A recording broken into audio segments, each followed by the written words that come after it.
Assalamualaikum warahmatullahi wabarakatuh. Selamat datang di channel Muhammad Utaudin. Jangan lupa like, comment, subscribe, dan nyalakan tombol loncengnya.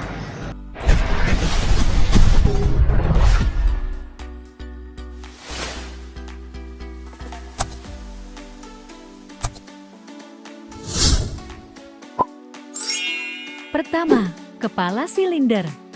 Kepala silinder juga berfungsi sebagai tempat sirkulasi air pendingin. Kedua, piston. Piston berfungsi sebagai bagian yang bergerak memompa bahan bakar dan udara ke dalam ruang pembakaran. Ketiga, katup buang.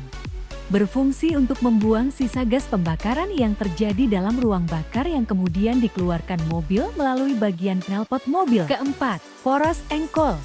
Fungsi poros engkol adalah untuk mengubah gerak naik turun piston torak menjadi gerak putar yang akhirnya dapat menggerakkan flywheel roda gila. Kelima, flywheel.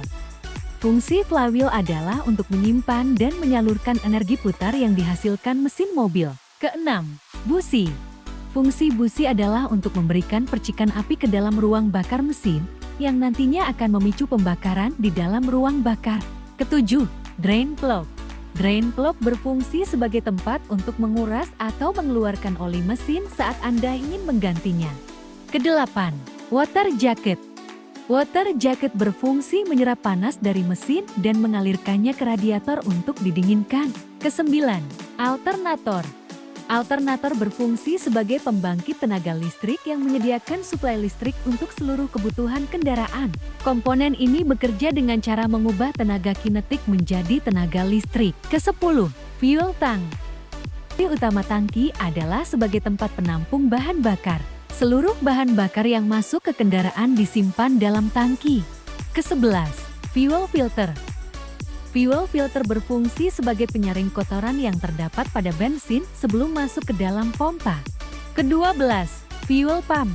Fungsi fuel pump adalah untuk memompa bahan bakar dari tangki mobil dan kemudian disalurkan ke mesin-mesin di dalam mobil. Ketiga belas, karburator. Fungsi karburator untuk mengatur jumlah campuran bahan bakar dan udara yang masuk dalam silinder mesin. Keempat belas, katup hisap. Katup hisap berfungsi untuk keluar masuk bahan bakar. Kelima belas, poros knob. Fungsi pertama dari poros knob adalah pengatur klep supaya sesuai dengan sistem firing yang ada. Keenam belas, cylinder head. Cylinder head IM bertugas untuk menutup rongga silinder, di mana ruang yang ditutup tersebut adalah ruang pembakaran. Ketujuh belas, exhaust manifold.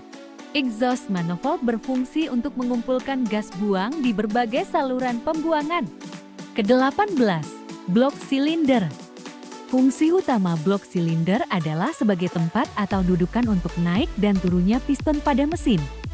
Ke-19, tutup radiator. Fungsi utama dari tutup radiator ini adalah menjaga tekanan udara dalam sirkulasi agar selalu seimbang ataupun ideal.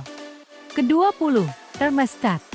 Fungsi utamanya adalah mengatur sirkulasi pendinginan mesin dari radiator untuk mencegah terjadinya overheat pada mesin. Ke-21, kipas pendingin. Kipas pendingin berguna untuk mengalirkan udara masuk ke mesin melalui kisi-kisi yang terdapat pada radiator. Ke-22, regulator. Fungsi utama regulator adalah mengatur keluarnya tegangan yang dihasilkan oleh alternator agar tegangan tersebut tetap stabil. Ke-23, pompa oli. Fungsi utama pompa oli mobil adalah memberikan tekanan pada mobil dengan cara mengisap dan menyalurkan oli ke mesin. Ke-24, saringan kasa oli. Fungsi utama yang sangat penting adalah untuk menyaring segala macam kotoran dari oli. Ke-25, drive belt. Drive belt berfungsi untuk meneruskan tenaga mesin untuk menggerakkan roda belakang melalui puli.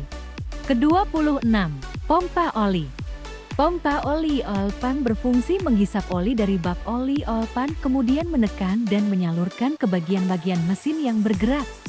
Ke-27, oil pump. Fungsi oil pump di dalam mobil adalah sebagai penampung oli mesin. Ke-28, intake manifold. Intake manifold inilah yang berperan membantu mesin mendapatkan jumlah udara yang pas. Ke-29, rocker arm. Sebagai pembuka katup buang maupun intake valve, Rocker arm juga menghubungkan antara camshaft dan katup.